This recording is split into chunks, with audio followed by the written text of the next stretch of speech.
जय हिंद दोस्तों। आज हम पढ़ेंगे आधुनिक बिहार। बिहार स्पेशल से बीपीएससी परीक्षा में बहुत ज़्यादा क्वेश्चन आते हैं और उसमें भी इम्पोर्टेंट है सबसे आधुनिक बिहार। तो चलिए दोस्तों, हम लोग बिहार में आधुनिक बिहार दर्शन करते हैं और हमारे पूजनीय गुरुदेव राहुल सर जो कि विद्या एजुकेशन ऐप पे पढ़ाते हैं, उनके नोट्स के माध्यम से हम लोग आज रिवीजन करेंगे आधुनिक बिहार का। उनका एक चैनल भी है, कंसेप्ट क्लियर तो रिजल्ट क्लियर। हम भी उनसे पढ़े हैं दोस्तों और उन्हीं के नोट्स से जो कि हम भी नोट्स बनाए हैं और ये नोट्स जो है सर का नोट्स है। तो चलिए दोस्तों, आज हम आधुनिक बिहार के दर्शन करने वाले हैं कहानी फॉर्मेट में, बहुत ही मनोरंजक तरीके से। यदि आपको वीडियो अच्छा लगे तो इसको लाइक और सब्सक्राइब कर दे और दोस्तों में शेयर कर दे ताकि अच्छा से अच्छा मार्क्स लाया जा सके और परीक्षा में सफल हो सके। चलिए दोस्तों, बिहार आने वाला प्रथम अंग्रेज यात्री कौन था? ये यात्रा करने आया था अंग्रेज 1557-58 की बात है, अकबर के समय। कौन आया था? Ralph Fitch. मार के इसको फिच दीजिए, रॉल्फ फिच। बिहार आने वाला प्रथम अंग्रेज यात्री अकबर के समय रॉल्फ फिच है। चलिए दोस्तों, आगे जानते हैं। यदि आपसे पूछे कि यूरोपीय कंपनी बहुत सारे आए थे भारत में, तो भारत में सबसे पहले यूरोपीय कंपनी कौन पहुंचा? पुर्तगाल। क्योंकि पुर्तगाल निवासी जो है वास्को डी गामा भारत की खोज किया था, तो सबसे पहले पुर्तगाल पहुंचा। लेकिन यदि आपको पूछा कि बिहार में सबसे पहले कौन पहुंचा, तो बिहार में भी पुर्तगाल ही पहुंचा। और ये पुर्तगाल जो है हुगली में अपना व्यापारिक केंद्र खोला। लेकिन आपसे पूछा कि बिहार में कहाँ पे खोला? पटना में। बिहार में कहाँ खोला? पटना में। तो कैसे याद होगा बताइए? बिहार में पटना याद ही है आपको। हम सभी जानते हैं दोस्तों कि 31 दिसंबर 1600 में अंग्रेजी ईस्ट इंडिया कंपनी की स्थापना हुई थी। बताइए, एकदम अंतिम दिन है, साल का अंतिम दिन। अगर एक दिन भी लेट हो जाता तो हम लोग पढ़ते 1601 में। तो याद रखिएगा, 31 दिसंबर 1600 में अंग्रेजी ईस्ट इंडिया कंपनी की स्थापना हुई थी। और 1608 में ये जो फरमान बना था ना, अंग्रेजी ईस्ट इंडिया कंपनी का फरमान जो अकबर के नाम से बना था, ठीक है ना, क्योंकि जिस समय बना था उस समय तो अकबर का शासन था। 1608 में जो है कौन आया? हॉकिंस आया जहांगीर के दरबार में, ठीक है। हॉकिंस आया जहांगीर के दरबार में और नाम ले रहा है अकबर का। हॉकिंस जो है आया जहांगीर के दरबार में और नाम किसका ले रहा है? अकबर का। तो जहांगीर बोलते हैं कि अब्बू तो मर गए, अभी हम हैं। तो कहा ठीक है ठीक है। तो चलिए दोस्तों, जहांगीर जो है हॉकिंस को बोले इंग्लिश खान। 1608 में आया था हॉकिंस, कैप्टन हॉकिंस, फैक्ट्री की स्थापना के लिए परमिशन मांगने के लिए, ठीक है दोस्तों। आगे चलते हैं तो अंग्रेज के बारे में देख लेते हैं। अंग्रेज जो है बिहार में कहाँ कोठी स्थापित किया, ये बताइए। भारत के परिप्रेक्ष्य में नहीं पढ़ना है हमको। अभी हम लोग को ज़्यादा फोकस बिहार के स्पेशल पे फोकस करना है। तो बिहार के परिप्रेक्ष्य में बताना है कि अंग्रेज जो है कोठी जो है शाहजहां के समय स्थापित किया था, ठीक है। और इसका नाम था जो अंग्रेज आया था, पीटर मुंडी। और ये कोठी कहाँ स्थापित किया था बताइए? गुलजार बाग। पटना में जो आप गुलजार बाग देख रहे हैं वहीं पे स्थापित हुआ था। और अभी जो गुलजार बाग में जो प्रिंटिंग प्रेस चल रहा है, वहाँ पे किसका कोठी था पता है? अंग्रेज का। जो गुलजार बाग में प्रिंटिंग प्रेस चल रहा है ना, वहाँ पर आलमगंज में, वर्तमान जो आलमगंज है वहाँ पे क्या था? अंग्रेज का प्रिंटिंग प्रेस था। सॉरी, अभी जो प्रिंटिंग प्रेस है वहाँ पे अंग्रेज का फैक्ट्री था, ठीक है। तो याद रखिएगा दोस्तों, अंग्रेज के शाहजहां के समय जो है अंग्रेज जो आया था और प्रथम कोठी बिहार में स्थापित किया। कहाँ पे? गुलजार बाग में, जहाँ पे प्रिंटिंग प्रेस है वहीं पे। अब चलिए एक और देख लेते हैं डच का। डच का क्यों इम्पोर्टेंट है? क्योंकि अभी जो आपका पटना कॉलेज है बिहार के पटना में, वहाँ पे पहले डच का ना व्यापारिक केंद्र था। और जो कलेक्ट्रेट है यानी सचिवालय जो है बिहार का, वहाँ पे भी डच का व्यापारिक केंद्र था। पटना कॉलेज और सचिवालय जहाँ पे है वहाँ पे डच का क्या था? व्यापारिक केंद्र था। इसलिए डच इम्पोर्टेंट हो जाता है हम लोगों के लिए। हुआ यह कि बिहार के मुख्यमंत्री सीएम नीतीश कुमार निर्णय लिए ना कि डच द्वारा जो भवन बना है कलेक्ट्रेट भवन, उसको नष्ट करके नया भवन बनाते हैं कलेक्टर लोगों के रहने के लिए। तो क्या हुआ कि सुप्रीम कोर्ट मना कर दिए, बोले कि देखिए ये बिहार का विरासत है, यहाँ पे डच लोग रहे थे, इसलिए बिहार का ये विरासत है। इस विरासत को आप नष्ट नहीं कर सकते हैं। आप इसको मरम्मत करवाइए और मरम्मत करवा करके रहिए, लेकिन इसको तोड़ नहीं सकते हैं। तो ये निर्णय क्या हो गया, कैंसिल हो गया। ठीक है दोस्तों, याद रखिएगा, पटना कलेक्ट्रेट जो है डच का विरासत है, यानी बिहार का विरासत है। डच लोग यहाँ पे फैक्ट्री बनाए थे, इसलिए इसको मना कर दिए सुप्रीम कोर्ट। आगे चलते हैं दोस्तों। एक बात आपको आश्चर्य होगा कि बिहार में जो है अंग्रेज आए, डच आए, डेनिश आए, सभी कंपनी आया, लेकिन एक प्रमुख कंपनी जो कि अंग्रेज का बहुत बड़ा टक्कर देने वाला था, फ्रांसीसी कंपनी, जब बंदीवास का युद्ध हुआ 1760 में, तब जाकर फ्रांसीसी कंपनी भारत से गए। और ये जानकर आश्चर्य होगा कि फ्रांसीसी कंपनी जो है बिहार में अपना व्यापारिक कोठी नहीं खोले। फ्रांसीसी कंपनी को छोड़ करके बाद बाकी सभी कोठी यहाँ पे खोले थे। ये बहुत ही इंपॉर्टेंट हो जाता है हम लोग के लिए, क्योंकि ऐसा लगता ही नहीं है कि फ्रांसीसी कंपनी नहीं आया होगा। ये तो बहुत प्रमुख कंपनी था अंग्रेज के बाद। चलिए दोस्तों, आइए दोस्तों, अब आप लोगों को हम बंगाल लेके चलते हैं। बंगाल में अंग्रेज के आने से पहले एक प्रमुख शासक थे बंगाल के नवाब अलीवर्दी खां। कौन थे? अलीवर्दी खां। अलीवर्दी खां बहुत एक्टिव थे अंग्रेज के आने के पहले। अलीवर्दी खां का कोई बेटा उटा नहीं था, ठीक ना। एक नाती थे सिराजू धौला, ठीक है ना, सिराजू धौला, लेकिन बाद में जो है सिराजू धौला ही बंगाल का नवाब बना इनके बाद। लेकिन इससे क्या हुआ कि इनके दामाद से शौकत जंग और घसीटी बेगम, क्या दामाद के नाम था? शौकत जंग, और एक थी घसीटी बेगम, उनकी बेटी थी घसीटी बेगम। क्या हुआ, ये गुस्सा हो गई कि भाई सिराजउद्दौला को आप नवाब बना दिए। अलीवर्दी खां के बाद कौन बना? सिराजउद्दौला नवाब बना बंगाल का। तो क्या हुआ, शौकत जंग और घसीटी बेगम जो है गुस्सा गए और चल गए अंग्रेज से मिल गए। जब अंग्रेज से मिल गए ना, तो कहे अंग्रेज को कि देखिए उसको हटाइए सिराजउद्दौला को, हम दोनों आदमी मिल जाएंगे, दोनों आदमी मिल करके उसको हटाइए। इससे सिराजउद्दौला को जब पता चला तो सिराजउद्दौला बहुत गुस्सा आया उसको, सिराजउद्दौला को अंग्रेज पर गुस्सा आया कि बताइए तो हम बंगाल के नवाब हैं, अंग्रेज जो है हमरे से साजिश कर रहा है। अच्छा, तो गुस्सा होकर के सिराजउद्दौला क्या किए, उस समय बंगाल की राजधानी थी मुर्शिदाबाद। कहाँ था? मुर्शिदाबाद। बंगाल की राजधानी कहाँ था? मुर्शिदाबाद। तो मुर्शिदाबाद से थोड़ा दूरी पर था अंग्रेज का फोर्ट विलियम किला। कहाँ था? फोर्ट विलियम किला में जा करके सिराजउद्दौला, ठीक है, एगो हॉल था, समझे, हॉल में सबको उठा उठा के फेंके सिराजउद्दौला। हॉल में फोर्ट विलियम किला जो था, वही फोर्ट विलियम किला में उठा उठा के फेंके। तो यही घटना कहलाता है ब्लैक हॉल की घटना। कौन किए थे? सिराजउद्दौला। सबको उठा उठा के फेंके, गुस्सा हुए थे सिराजउद्दौला। तो उस समय के जो तत्कालीन गवर्नर थे हालबेल, वो कहते कि हाल बहुत बेहाल है। हालबेल कहते हैं कि हाल बहुत बेहाल है। क्यों भाई? तो देखिए ना, वो कमरा में सबको उठा उठा के फेंके हैं, लगभग 143 आदमी तो मर गए और कुछ बचे जो कि एकदम घायल अवस्था में बचे थे। ठीक है, इसी को कहते हैं ब्लैक हॉल की घटना। ठीक है दोस्तों, उसके बाद क्या हुआ कि अंग्रेज डर गए और मद्रास चले गए। फिर सोचा अंग्रेज कि ऐसे काम नहीं चलेगा, सिराजउद्दौला जब तक रहेगा मेरा दाल नहीं गलेगा, ठीक है ना। थोड़ा दिन के बाद जो है सिराजउद्दौला से फिर क्या किया अंग्रेज, जानबे करते अंग्रेज तो बड़ी चालाक थे, सिराजउद्दौला से माफ़ी मांग लिए। सिराजउद्दौला भी सोचा छोड़ो, टैक्स उक्स तो दे ही रहा है, तो परमिशन दे दिया व्यापार करने के लिए। अब अंग्रेज सोचा कि जब तक सिराजउद्दौला है तब तक हमारा दाल नहीं गलेगा, सिराजउद्दौला के रहते मेरा दाल नहीं गलेगा। तो अंग्रेज क्या किया, एक साजिश किया। सिराजउद्दौला के सेनापति था मिर्जाफर को मिला लिया। जफरा जो है ना बहुत काम खराब किया है, मिर्जाफर को मिला लिया, ठीक ना। और मिर्जाफर को मिला करके मैच कर दिया फिक्स।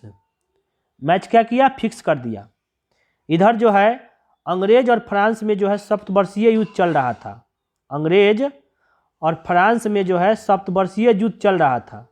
तो दोनों क्या कर रहा था कि अपन अपन सैनिक बढ़ा रहा था भारत में। बताइए तो, यहाँ लड़ाई हो रहा है वहाँ पे यूरोप में, यहाँ पे तू फौज बढ़ा रहा है। तो सिराजउद्दौला गुस्सा गए और ये अंग्रेज गुस्सा करके दोनों को मना किया कि तुम लोग अपना अपना सैनिक मत बढ़ाओ। तो फ्रांस तो मान गए लेकिन अंग्रेज नहीं माने। अंग्रेज और उल्टे जो है फ्रांस के जो चंद्रनगर किला था उस पर हमला कर दिया। तो फ्रांस कहा कि देखिए आपका बात हम माने थे और देखिए तई अंग्रेज हमको मार रहा है, आप बचाइए। सिराजुद्दौला कहा करे अंग्रेज का इतना हिम्मत, हमारे रहते हुए तुमको मार रहा है, तुम तो हमारी बात माना था। तो अब अंग्रेज तो जानबे करते हैं, पहले से मैच फिक्स कर लिया था, तो जानबूझ के लड़ाई कर रहा था ताकि सिराजुद्दौला आए और मैच फिक्स में पकड़ा जाए। तो क्या हुआ, 23 जून 1757 में प्लासी का युद्ध हुआ। प्लासी कहाँ है, पश्चिम बंगाल में। प्लासी का युद्ध हुआ जिसमें मैच तो पहले ही फिक्स था, मीर जाफर जो है सिराजुद्दौला का सेनापति मैच फिक्स कर ले था। अब बेचारे सिराजुद्दौला के जब तक वफादार सैनिक लड़ते रहे तब तक जो है युद्ध चला, और जब वफादार सैनिक सभी मारे गए तो ये जो मीर जाफरा था वो कह रहा है कि आप चल जाइए, हम लोग युद्ध हार रहे हैं, आप क्या कीजिए कि पटना चल जाइए, पटना में मेरा बेटा है मीरन, पटना में कौन है, मीरन, उसके यहाँ आप चल जाइए। और ये साजिश रच करके मीरन ने बेचारे सिराजुद्दौला को मार डाला। बेचारे ये तो गए थे पटना की, चलो भाई बच जाएंगे वहाँ जाके, तो मीरन ने सिराजुद्दौला को मार डाला। जो मीर जाफर का बेटवा था मीरन, एक तो साजिश किया, भारत को जो हरा दिया प्लासी के युद्ध में ये मीर जाफरा, और ऊपर से बेचारे सिराजुद्दौला को भी मार डाला उसके बेटा ने। ठीक है दोस्तों, ये घटना कब हुआ था, 23 जून 1757 को, याद रखिएगा, प्लासी का युद्ध 23 जून 1757 को। अब चलिए दोस्तों आगे चलते हैं, कहानी सुनते हैं, आगे का कहानी क्या है। सचमुच मीर जाफर को अंग्रेज ने नवाब बना दिया और कहा कि रे तुम सब चीज़ देते रहो। अब मीर जाफर के दिमाग खराब, जितना सामान नहीं आ रहा है उससे ज़्यादा लूट ले रहा है। तो कहा कि एक काम करो, हमरा से नहीं चलेगा, हमारे को दामाद है मीर कासिम, मीर कासिम को हम नवाब बना देते हैं। मीर कासिम बड़ी तेज था, मीर कासिम बड़ा चालाक था। तो वो कहा कि एक काम करते हैं, हम दामाद, हम तो बन गए हैं नवाब, तो ये अंग्रेज के भीड़ में ना, बंगाल की राजधानी था मुर्शिदाबाद, अंग्रेज के भीड़ में रहेंगे ना तो हमारा काम नहीं चलेगा। एक काम करते हैं, राजधानी को चेंज करके, अभी देखिए यहाँ पे बिहार रिलेटेड हो जाता है, मुंगेर ले गए। मीर कासिम जो है राजधानी चेंज करके कहाँ ले गए, मुंगेर, और कहे कि देखो अंग्रेज से ना लोहा लेना इतना आसान नहीं है, मुंगेर में ना एक काम करो, बंदूक का फैक्ट्री खोल दो ताकि कुछ तो हथियार जमा होगा। मुंगेर में क्या किए, आज भी देखिए मुंगेर में बंदूक बन जाता है डुप्लीकेट, तो बंदूक का फैक्ट्री खोल दिए कौन, मीर कासिम, मुंगेर में बंदूक का फैक्ट्री खोल दिए। ठीक है, और जब अंग्रेज को जब ये सब बात पता चला तो अंग्रेज गुस्सा, कहा कि रे तोरा ये क्या हो रहा है। अब अंग्रेज जो है मीर कासिम को कहे कि फरिया लो। मीर कासिम बेचारे हार गए, हार करके भाग गए अवध। मीर कासिम हार करके कहाँ भाग गए, अवध। अवध भाग गए तो देखे कहें अवध के नवाब से सुजाउद्दौला, पहले था सिराजुद्दौला और अवध में नवाब थे सुजाउद्दौला। कहे कि देखिए ना मीर जाफर जो हमारे ससुर जी हैं वो तो अंग्रेजवा से मिल गए थे, सिराजुद्दौला को मरवा दिए, बताइए तो हम दामाद मीर जाफर के, हमरो न चले दिया। अब बताइए, तो अवध के नवाब जो है सुजाउद्दौला कहे कि ऐसा बात है, तो हाँ हमको भी मार के भगा दिया है। तो चलो एक और है शाह आलम मुगल सम्राट। अवध के नवाब कौन थे, सुजाउद्दौला। ठीक है, तो सुजाउद्दौला को मिला लिए मीर कासिम, और एक और जो थे मुगल सम्राट शाह आलम। शाह आलम को बोले ना कि देखिए अंग्रेज को फरिया लीजिए, नहीं तो क्या होगा, आपको भी दिक्कत होगा। शाह आलम को बोले कि तो दिक्कत क्या, हमको तो दिक्कत है ये है। कहे चलो तीनों आदमी मिलकर फरिया लेते हैं अंग्रेज से। तो कहाँ फरियाइएगा, तो कहा कि बिहार के बक्सर में फरिया लेते हैं, बिहार के बक्सर में चलिए तीनों आदमी मिलकर फरिया लेते हैं। तो यही हुआ था बक्सर का युद्ध। कब हुआ था, 22 अक्टूबर 1764 को बक्सर का युद्ध। ये बिहार रिलेटेड हो गया ना बक्सर में, तो बक्सर का युद्ध हुआ था। अंग्रेज और मीर कासिम, सुजाउद्दौला और शाह आलम, इधर से 3 गो था। कौन कौन, सुजाउद्दौला, फिर था मीर कासिम जो कि भगेरू नवाब था, मीर कासिम, और एक शाह आलम को भी मिला लिया था। तो शाह आलम याद कर लीजिए, शाह आलम द्वितीय। दोस्तों ये तीनों था, ठीक ना। और उधर से था अंग्रेज का सेनापति हेक्टर मुनरो। कौन था? Hector Munro. उस समय तो प्लासी के युद्ध में तो छल से जीता था, लेकिन इसमें सही में हेक्टर मुनरो जो है तीनों को हरा दिया। तीनों को हरा दिया, सुजाउद्दौला को, मिर्का सिंह और शाह आलम को, और सही में हमारे देश पर अंग्रेजों ने कब्जा कर लिया। यही था बक्सर का युद्ध। और कब्जा करने के बाद ये दोनों तो कुछ मरा कुछ भागा, ठीक ना। लेकिन शाह आलम को पकड़ा, कह रहे मुगल सम्राट शाह आलम तुम जो है हमारा खिलाफ लड़ता है। बोला साहब छोड़ दीजिए, साहब छोड़ दीजिए। कहा तुम संधि करो। तो 1 साल बाद जो है 1765 में संधि करवाया। क्या किया? संधि करवाया, इलाहाबाद की संधि। 1765 में क्या हुआ? इलाहाबाद की संधि करवाया शाह आलम से, और कहा कि लिखो कि जितना जो दीवानी अधिकार है वो अंग्रेज का हो गया, ठीक ना। दीवानी अधिकार किसका किसका? बंगाल, बिहार और उड़ीसा का। यानी पैसा वसूलने का, टैक्स वसूलने का काम हमारा हो गया, शासन तुम देखो। तो कहा कि ये महाराज शासन देखेंगे तो हमको पैसा चाहिए। तो सुनो, तुमको हम 2 लाख रुपया सालाना पेंशन देंगे। कितना देंगे? 26 लाख। तुमको हम 26 लाख रुपया सालाना पेंशन देंगे, उसी से तुम अपना चलाते रहो, ठीक है।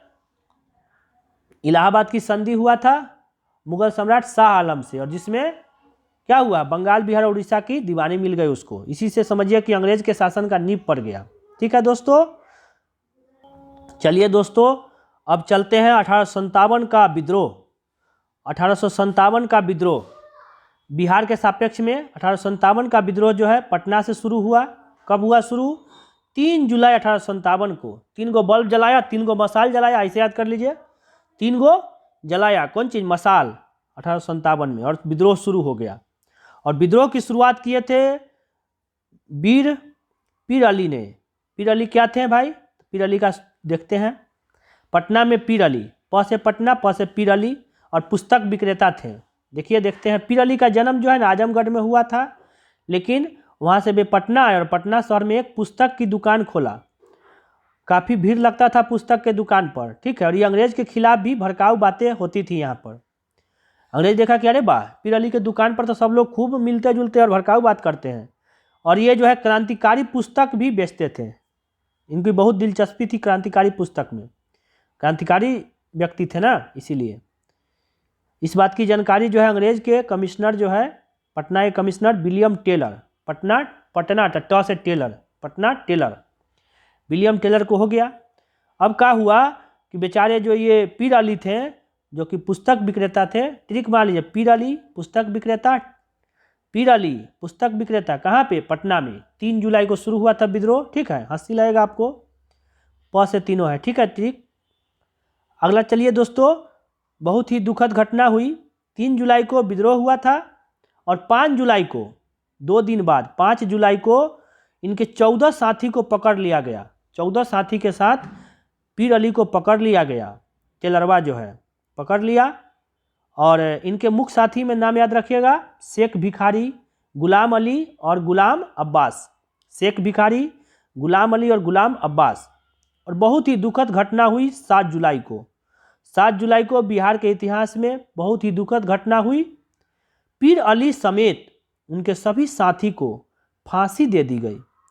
पीर अली समेत उनके सभी साथी को फांसी की सजा दी गई। इस प्रकार पीर अली शहीद हो गए। 7 जुलाई को शहीद हो गए। फांसी के कारण मुस्लिम वर्ग में काफ़ी असंतोष हुआ, निराशा हुई। तो पीर अली कहाँ के थे? पटना के थे, पुस्तक विक्रेता थे, ठीक है। उनके मुख्य साथी थे शेख भिखारी, गुलाम अली और गुलाम अब्बास। गुलाम अली, गुलाम अब्बास, ठीक है दोस्तों। आगे चलते हैं। अगला है, जब ये सभी लोगों को 7 जुलाई को जब फांसी पर चढ़ा दिया गया, तब जो है दानापुर कैंट के सिपाही जो है, फौज जो है, वो एक्टिव हुए। 18 दिन बाद 25 जुलाई 1857 को दानापुर कैंट के फौजों ने देखा कि अंग्रेजों ने इन लोगों को एक साथ 14 लोगों को फांसी दे दिया। ये बहुत दुखद घटना है। दानापुर के फौज ने बगावत कर दिया। ये क्या, अंग्रेज का ये तो बहुत बड़ा अति चल गया है, मनमानी हो गया है। बताइए, 3 जुलाई को पकड़ा, 3 जुलाई को विद्रोह हुआ, 5 जुलाई को पकड़ा और 7 जुलाई को फांसी दे दिया। दानापुर कैंट के फौज ने एक विचार किया कि चलिए ये जो जगदीशपुर के बाबू कुब्बर सिंह है ना, उनके यहाँ चलते हैं, उनको बोलते हैं कि आप मेरा नेतृत्व कीजिए और हम लोग कुछ बड़ा एक्शन करेंगे। तो दानापुर कैंट जो है, पटना के नज़दीक दानापुर कैंट के फौज जो है चल दिए। अब वीर कुंवर सिंह के बारे में जानते हैं दोस्तों। वीर कुंवर सिंह जगदीशपुर के रहने वाले थे और इनका कोई संतान नहीं था। वो चाहते थे कि मेरे बाद जो है मेरे भाई जो है अमर सिंह वो शासक बने, लेकिन डलहौजी जानवे करते हैं, कहता है जिसका संतान नहीं उसका राज मेरा हो जाएगा। अब बताइए, एगो हंसी लगेगा सुन करके, सारा गलती किया डलहौजी और मार खाया कैनिंग। डलहौजी गलती किया हड़प नीति से, और उसके बाद आया था 1857 में कैनिंग। उसके समय 1857 का विद्रोह हुआ तो झेलना पड़ा कैनिंग को। लेकिन उसी समय जो है डलहौजी क्या किया था, हड़प नीति लाया था, बोला कि नहीं संतान नहीं है तो आपको नहीं दे सकते हैं भाई को। तो वीर कुंवर सिंह भी गुस्सा थे। तो क्या हुआ, जब ये सारा सैनिक आए, ठीक है, दानापुर से जब फौज आया वीर कुंवर सिंह के पास, तो दोनों ने मिलकर आरा में विद्रोह किया। और आरा में था ना कैप्टन अनवर था, अनवर को मार डाला। कैप्टन अनवर को, डनवर है कि अनवर है, उसको मार डाला और आरा के किला पर अधिकार कर लिया। अब फौज थे, वीर कुंवर सिंह थे, तो आरा के किला पर क्या किए, अधिकार कर लिए। 27 जुलाई 1857 को वीर कुंवर सिंह ने अपने आप को आरा का शासक घोषित कर दिया। यानी कि 25 जुलाई को तो ये सब गए थे फौज दानापुर कैंट के, 27 जुलाई को क्या किया, अपने को आरा का शासक घोषित कर लिए वीर कुंवर सिंह ने। चलिए छपरा में क्या हुआ, छपरा से कपरा मतलब कपरा क्या करता है, हुस्न, हमारे शरीर को ढकता है। तो छपरा में हुसैन खां के नेतृत्व में छपरा में भी जीत मिला, छपरा को भी जीत लिया गया और अंग्रेजों की स्थिति काफ़ी कमज़ोर हुई। तो याद रखिएगा छपरा में कौन थे, हुसैन खां। ये सभी विद्रोही के कारण विलियम टेलर को यहाँ से हटा दिया गया। अंग्रेज कहा कि रे टेलर, तोरा रहते हुए ऐसे हो रहा है, तुम किस काम के। तो ये टेलर जो है कुंवर सिंह को बुलाए, बोले ना, टेलर सोचा ना कि एक काम करते हैं, कुंवर सिंह से समझौता कर लेते हैं। लेकिन कुंवर सिंह तो अपने चालाक, सोचे कि यदि बुला रहा है कहीं पकड़ लेगा तब, तो इस तरह से टेलर को मौका भी नहीं मिला कुंवर सिंह से समझौता करने का। और कुंवर सिंह जो है, कुंवर सिंह के मतलब कि जो हथियारा पर अधिकार किए, फिर हुस्न खां के नेतृत्व में छपरा पर अधिकार किए, इसके कारण टेलर को हटना पड़ा। टेलर ने एक किताब भी लिखा था कि हम निर्दोष हैं, हमारी कोई गलती ना है, रिवोल्ट ऑफ 1857 इन पटना। क्या नाम था टेलर की किताब का, रिवोल्ट ऑफ 1857 इन पटना। चलिए दोस्तों, 1857 के विद्रोह के समय पटना का कमिश्नर कौन था, विलियम टेलर। 1857 के अंत में कौन कमिश्नर बना, सैमुअल्स। जब टेलर हटा तो किसको लाया गया, सैमुअल्स को। टेलर की जगह किसको लाया गया, सैमुअल्स को। टेलर, देखिए टेलर के बाद सैमुअल्स आया, कैसे याद होगा, टेलर से तेल, और तेले से ना साबुन बनता है। तेल क्या होता है, उच्च वसा, हम लोग के उच्च वसा के लवण होते हैं। तो सैमुअल्स, तेल और शैम्पू याद रखिए, टेलर और शैम्पू। टेलर के बाद कौन बना, सैमुअल्स, कमिश्नर बना नया। विलियम टेलर जो है अपने आप को निर्दोष साबित करने के लिए एक पुस्तक भी लिखे थे, रिवोल्ट ऑफ 1857 इन पटना, बताए थे। चलिए आगे देखते हैं। 3 अगस्त 1857 को सैमुअल्स ने मेजर आयर को हेड बनाकर आरा पर हमला करने के लिए तैयार किया। अब बताइए, इस सैमुअल्सवा कहा कि अरे तोरा टेलर के तो सब बुड़बक बना के छोड़ दिया, हम लोगों ने कहीं बुड़बक बना दे। तो क्या कहा, मेजर आयर को हेड बना करके कहा कि जाओ तुम आरा पर तक कब्जा करो। तो जा करके इसने हमला किया आरा पर और वीर कुंवर सिंह को हार का सामना करना पड़ा। उस समय जोश में थे तो जीत गए थे, लेकिन क्या हुआ, बेचारे हार गए वीर कुंवर सिंह। और अंग्रेज का फिर से क्या हुआ, आरा पर कब्जा हो गया। अंग्रेज बहुत पावरफुल था जी, इतना आसान थोड़ी था जीतना। चलिए इसके बाद क्या हुआ, वीर कुंवर सिंह क्या किए, बाहर जो विद्रोह कर रहे थे अंग्रेज के खिलाफ, उनका साथ देने के लिए सोचा कि बिहार में तो हार ही गए हैं आरा, चलिए यूपी चलते हैं। तो चलिए घूम घूम करके आरा के नज़दीक उधर यूपी में चलते हैं और उधर जो है सो जो बाहर, बिहार के बाहर जो है विद्रोह कर रहे हैं उनका साथ देते हैं। अमर सिंह जो है वो छापामार युद्ध करने में लग गए। अमर सिंह जो है कैमूर के पहाड़ी से, याद रखिएगा, कुंवर सिंह तो चलेगा यूपी, और अमर सिंह को कहे ना कि एक काम कीजिए, आप छापामार युद्ध कीजिए, डायरेक्ट तो अंग्रेज से लड़ नहीं सकते, एक तो आरा हमारा चला गया हाथ से। तो अमर सिंह का एक काम करिए, हम ना बगल में कैमूर है, भभुआ कैमूर, उसका पहाड़ी में हम चल जाते हैं और छिप करके अंग्रेज से लड़ाई करेंगे, छापामार युद्ध। कौन सा युद्ध? छापामार युद्ध। 1857 के विद्रोह में छापामार युद्ध करने का निर्णय लिया था। कौन? अमर सिंह। अगला चलिए दोस्तों, वीर कुंवर सिंह की यात्रा करने यूपी में। सोचे कि चलो भाई बिहार में तो आरा हार गए हैं, बलिया गए, गाजीपुर गए, गोरखपुर गए, बनारस गए और बांदा गए। बलिया, गाजीपुर, गोरखपुर, बनारस। इसलिए कहा जाता है कि ये अपने सिर्फ हित के लिए नहीं था। 1857 में राष्ट्र की भावना आ गई थी, राष्ट्रीयता की भावना। वीर कुंवर सिंह ने यह साबित कर दिया। लेकिन जब अवध गए ना तो इसका भरपूर स्वागत हुआ। उनका जो है भरपूर स्वागत हुआ। कहाँ पे? अवध में। अवध के नवाब, अवध के जो शाह थे, शाह, उनसे बहुत प्रभावित हुए कि वाह, वीर कुंवर सिंह तो दानापुर कैंट के फौजों से आरा जीते थे, लेकिन भले ही हार गए लेकिन उनमें साहस है। 80 साल के व्यक्ति में भी अदम्य साहस देखें। और उन्होंने, शाह ने कहा, उनसे प्रभावित होकर के उनको पोशाक दिया और काफ़ी धन भी दिया और कहा कि देखिए आजमगढ़ जो है ना, आजमगढ़ वो पहले मेरा ही था। शाह ने कहा कि आजमगढ़ को अपना बताते हुए वीर कुंवर सिंह को कहा कि आप जीतिए तो आपका हो जाएगा। बहुत खुश हुए शाह। अवध के शाह जो थे वो बोले कि आजमगढ़ को आप जीत जाइए, वो मेरा ही था। तो वीर कुंवर सिंह ने क्या कहा? ठीक है, देखते हैं। आजमगढ़ का अधिकार कर लिए 26 मार्च, आजमगढ़ का अधिकार 26 मार्च 1858 को। आजमगढ़ का हेड मिलमैन को हरा करके इन्होंने, वीर कुंवर सिंह ने आजमगढ़ पर भी अपना अधिकार कर लिया। आरा तो हार गए थे, लेकिन आजमगढ़ जो कि आजमगढ़ के शाह का था, तो उस पर अधिकार कर लिए वीर कुंवर सिंह। ठीक है, चलिए वो काम तो हुआ। लेकिन एक वो इम्पोर्टेंट क्वेश्चन आता है यहाँ पे।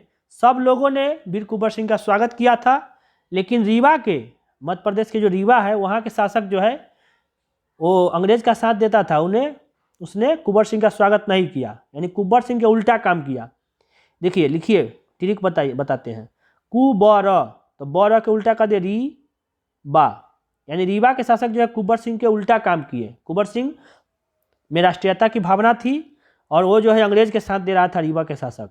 याद रखिएगा, कुंवर के उल्टा क्या होता है? रीवा, रीबा। तो रीवा के शासक जो है अंग्रेज के साथ दे रहा था। ठीक है, इसलिए कुंवर सिंह का स्वागत नहीं किया। और यहाँ का शासक जो है अंग्रेज का चापलूस था। उसने सुना कि कुंवर सिंह आ रहे हैं तो वह क्या किया? उन्होंने आने से मना कर दिया। लेकिन फिर रीवा पहुँच करके कुंवर सिंह जो है क्या किए? उसको अक्ल सिखाए। शासक रीवा छोड़कर भाग गया। जब कुंवर सिंह गए ना तो शासक जो रीवा छोड़ के भाग गया। कुंवर सिंह का अधिकार रीवा पर भी हो गया। लेकिन रीवा के शासक जो था वो, सब लोग शिकायत किया कि देखिए रीवा के शासक बहुत बदमाश है, अंग्रेज के साथ देता है, चापलूसी करता है। ये सभी जीतने के बाद वीर कुंवर सिंह मन में एक ख्याल आया कि अब अपना जगदीशपुर जीतना है, यानी कि रीवा जीत गए, उधर आजमगढ़ जीत गए, तो कहे चलो जगदीशपुर जीतते हैं। वीर कुंवर सिंह का मृत्यु कैसे हुआ? मध्य प्रदेश के रीवा से पटना लौटने के बाद 23 अप्रैल 1858 को वीर कुंवर सिंह गंगा नदी पार कर रहे थे। बहुत ही दुखद घटना है दोस्तों, ध्यान से सुनिएगा। 23 अप्रैल 1858 को वीर कुंवर सिंह गंगा नदी पार कर रहे थे। इस दौरान अंग्रेजों को खबर मिला कि वीर कुंवर सिंह जो है, बाबू कुंवर सिंह जो है, अंग्रेजी सिपाही का हेड था। कौन थी उस समय? ली ग्रांट जो है वो भी चल दिया वीर कुंवर सिंह को पकड़ने के लिए। ठीक है, वह दिन था 23 अप्रैल 1857, जिस दिन जगदीशपुर की लड़ाई में ली ग्रांट